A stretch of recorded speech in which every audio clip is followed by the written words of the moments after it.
Hi guys, welcome back to my channel, Edmund Mindaros, and for today's quick tutorial, and I'm going to show you guys on how to resolve if you're having an issue on your Windows 11 or Windows 10 computer, where after performing a Windows update, a program will not open or cannot open properly.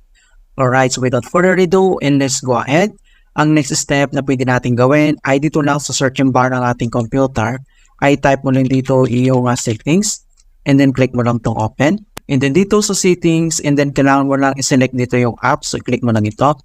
And then next dito sa apps, ay kailangan mo lang i-select dito yung installed apps, so click mo lang siya. So dito sa installed apps, ay kailangan mo lang hanapin dito kung anong program yung in-install mo siya. Alright, and then halimbawa itong Cortana yung na-install natin para ma-fix yung problem. And then next ay kailangan mo lang i-click tong tatlong dot. And then next, click mo lang tong advanced options. And then dito sa advanced options, scroll down tayo. And then makikita mo dito yung reset, okay?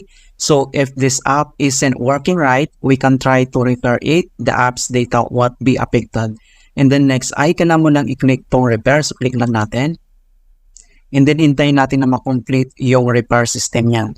Alright, so repair complete na po siya. And then next, if this app still isn't working right, reset it. This app's data will be deleted. Okay, so pwede mong i-click tong reset ulit. So click lang natin ito. And then next, this will permanently delete the app's data on this device, including your preferences and sign-in details. Bago natin itong i-click tong reset. So click mo lang tong reset. And then wait natin na ma-complete. Okay, so complete na po siya. And the next step na pwede natin gawin, kung still persist pa rin yung error update, so close lang natin ito.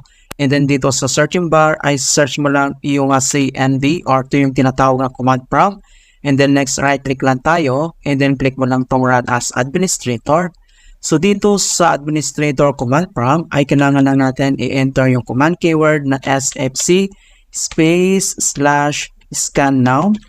Right? So one word yan, kasama yung /scannow, one word, and then press mo lang yung enter. And then next ay kailangan lang natin hintayin na ma-complete yung process verification yan. Alright, so makikita mo dito na verifications 100% complete. And then next step na gagawin natin ay close lang natin dito. And then dito lang si start menu. And then click mo lang tong restart. Okay, so click mo lang tong restart para ma-fix yung problem. Alright, so ganoon lang po kasimple on how to fix program won't open after Windows update issue.